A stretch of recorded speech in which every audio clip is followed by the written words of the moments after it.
क्या आप कोई भी कंपनी की फाइनेंशियल हेल्थ को शॉर्ट में समझना चाहते हैं? आज सीखेंगे फाइनेंशियल स्टेटमेंट को कैसे पढ़ना है। So let's break it down.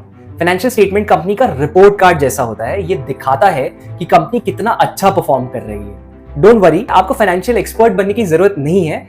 आप बस इन 3 मेन पार्ट्स पर फोकस करें: balance sheet, income statement and cash flow statement. सबसे पहले बात करते हैं बैलेंस शीट की। ये एक स्पेसिफिक टाइम पर कंपनी की फाइनेंशियल पोजीशन का स्नैपशॉट होता है। इसमें 3 सेक्शंस होते हैं। एसेट्स, जिसमें कंपनी के पास क्या है, जैसे कि bank, cash, inventory, property etcetera. Liabilities, company को क्या देना है, लोन्स, बिल्स और डेट्स।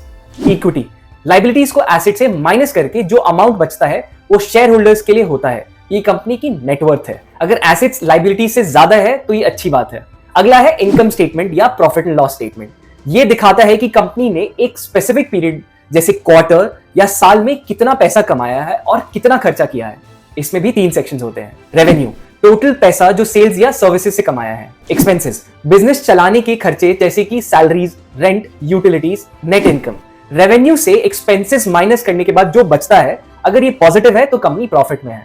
और फाइनली कैश फ्लो स्टेटमेंट, ये बताता है कि कंपनी के पास कितना एक्चुअल कैश आ रहा है और कितना जा रहा है। इसके भी 3 पार्ट्स है। ऑपरेटिंग एक्टिविटीज, जो कोर बिजनेस ऑपरेशन से कैश जनरेट होता है। इन्वेस्टिंग एक्टिविटीज, प्रॉपर्टी या इक्विपमेंट जैसे एसेट्स खरीदने या बेचने से कैश आता है या जाता है।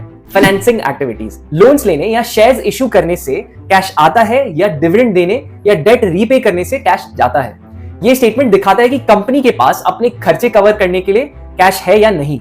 याद रखें, इन 3 सेक्शंस पर फोकस करें। आप कंपनी की फाइनेंशियल हेल्थ का क्लियर पिक्चर समझ सकते हैं। अगर आप चाहते हैं कि मैं एक डिटेल वीडियो बनाऊं इस टॉपिक पे, तो कमेंट सेक्शन में जरूर बताएं। See you in the next video. Financial matters made simple.